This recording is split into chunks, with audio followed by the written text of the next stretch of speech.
Hello, scholars. Today I'm reading you one of my favorite books by one of my favorite authors. It's called The Giving Tree by Shel Silverstein. And I would say I probably read this book way closer to 100 times than 50. So, yeah, I've read this a lot.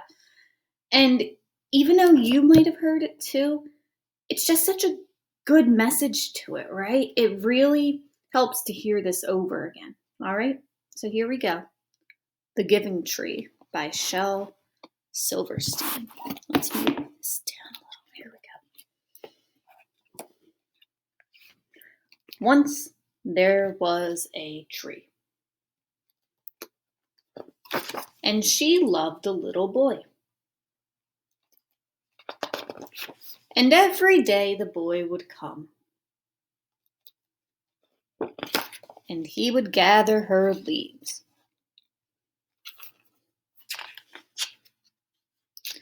And make them into crowns and play king of the forest.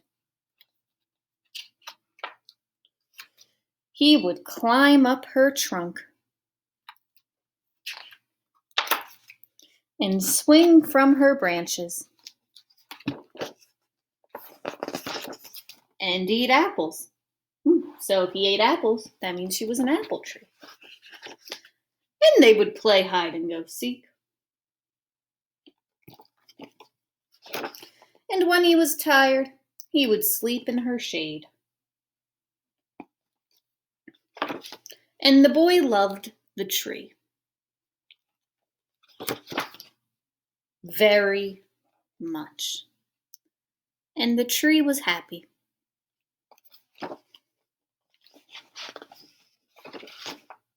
But time went by. How could you tell time went by other than the word saying it? Right, the picture. He got a lot bigger. And the boy grew older. Now he doesn't just have a heart for him and the tree, he has a heart for him and someone else.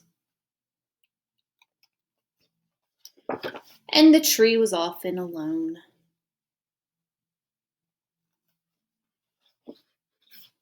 Then one day the boy came to the tree, and the tree said, "Come, boy, climb up my trunk and swing from my branches and eat apples and play in my shade and be happy."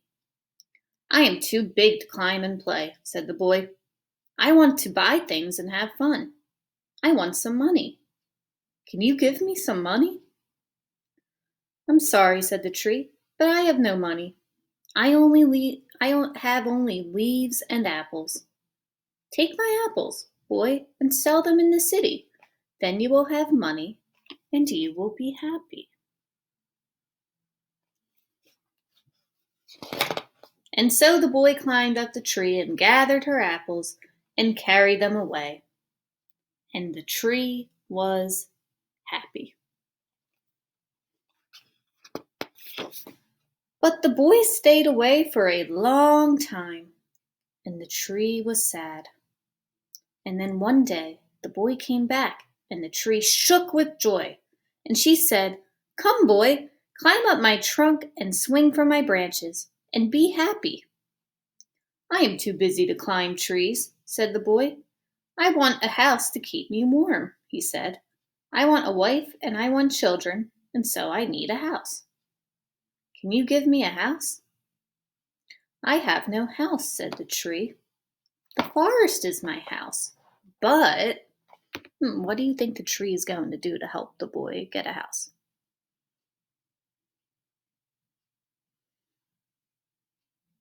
Let's see. "You may cut off my branches and build a house. Then you will be happy." I wonder if your guess was correct. And so the boy cut off her branches and carried them away to build his house.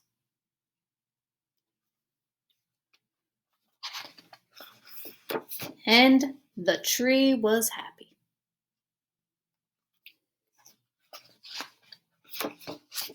But the boy stayed away for a long time, And when he came back, the tree was so happy she could hardly speak. "Come, boy," she whispered, "come and play."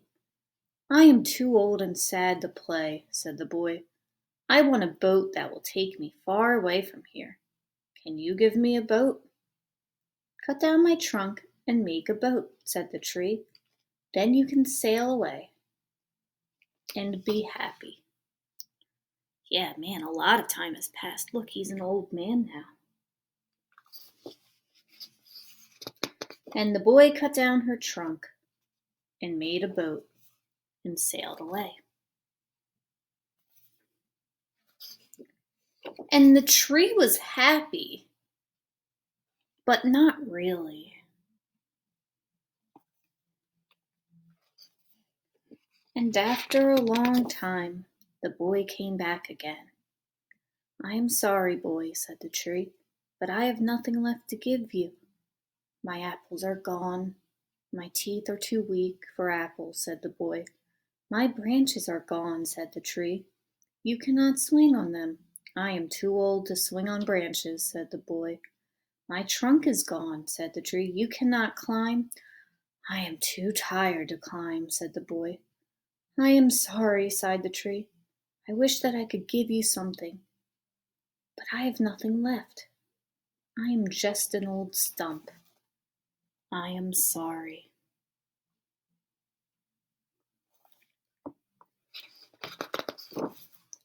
"I don't need very much now," said the boy. "Just a quiet place to sit and rest. I am very tired." "Well," said the tree, straightening herself up as much as she could, "well, an old stump is good for sitting and resting. Come, boy, sit down and rest." And the boy did.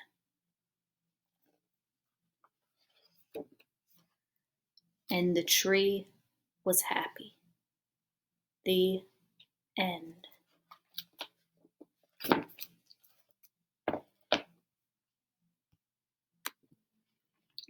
So, what's interesting about this book is that the author, Shel Silverstein, has never said what he wanted the message to be.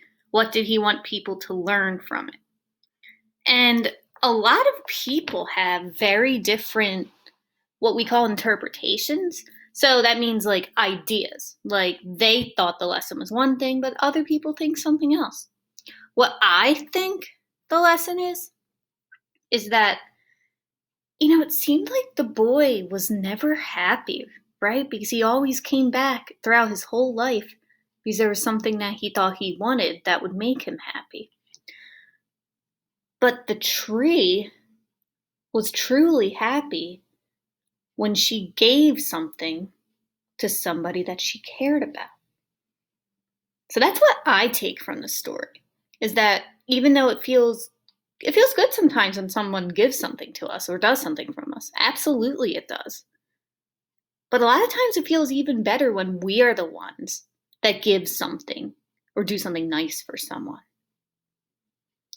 Okay, so what I want you to do for today's Flipgrid is, I told you in the beginning, this is one of my favorite authors, Shel Silverstein, one of my favorites. I want to hear from you. Who are some of your favorite authors? Or maybe what are some of your favorite books, if you don't know the author's name? And it's always a good thing to know the author's name of your favorite books, because then you can look and see if a lot of times they've written other books that you can also try out. Okay, so you're going to X out of this video and answer the Flipgrid on this assignment. It's with the Given Tree, right? Because today is September 10th. The Given Tree assignment, you watched the video, now you're doing the Flipgrid. Who is your favorite author? Or what are some of your favorite books? I'd love to hear so I can make sure that our classroom library has them.